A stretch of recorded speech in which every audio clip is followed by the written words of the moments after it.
We so often complain about how busy we are and we don't have enough time for everything. But what are that you're actually focusing on? Everybody have their own priorities. Are you including all the things that are important and necessary for your health and well-being?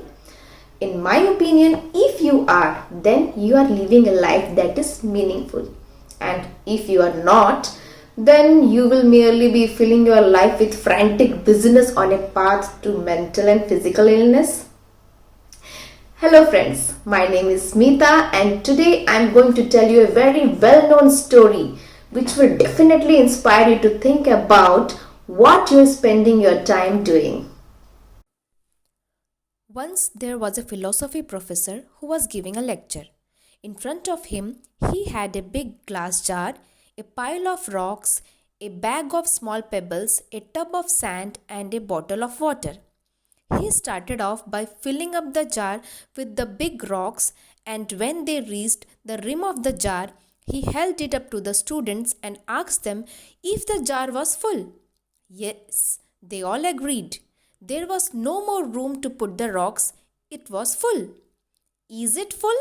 He asked. He then picked up the bag of small pebbles and poured this in jar. He shook the jar so that the pebbles filled the space around the big rocks. Is the jar full now? He asked. The group of students all looked at each other and agreed that the jar was now completely full. Is it really full? The professor then picked up the tub of sand.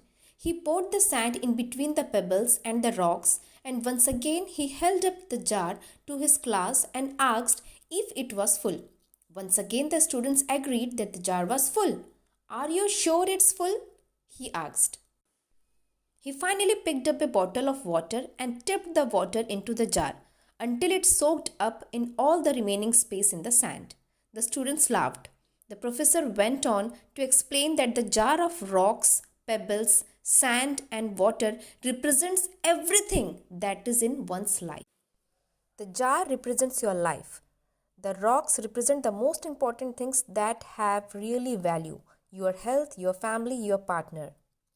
Those things that if everything else, the pebbles and the sand, was lost and only they remained, your life would still have meaning. The pebbles represent the things in your life that matter, but that you could live without. The pebbles are certainly things that give your life meaning, such as your job, your house, hobbies, and friendships. But they are not critical for you to have a meaningful life. These things often come and go and are not permanent or essential to your overall well-being.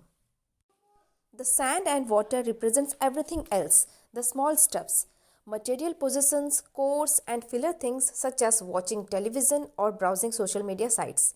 These things don't mean much to your life as a whole and are likely only done to get small tasks accomplished or even to fulfill.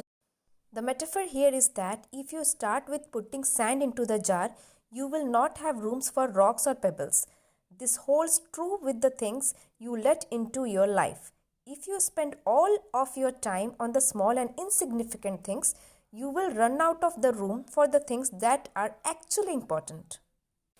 The lesson or the moral of the story is make room for what's important.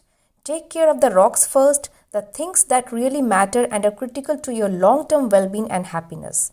If you deal with the big issues first by putting the rocks in the jar first, the small issues can still fall into place. However, the reverse is not true. Identify the important things in life. Set aside the time you need to work on them. This is where your focus should be in order to have a meaningful life. Then you can fill in the pebbles and sand, knowing it's okay to procrastinate a little on these things because they are not so important.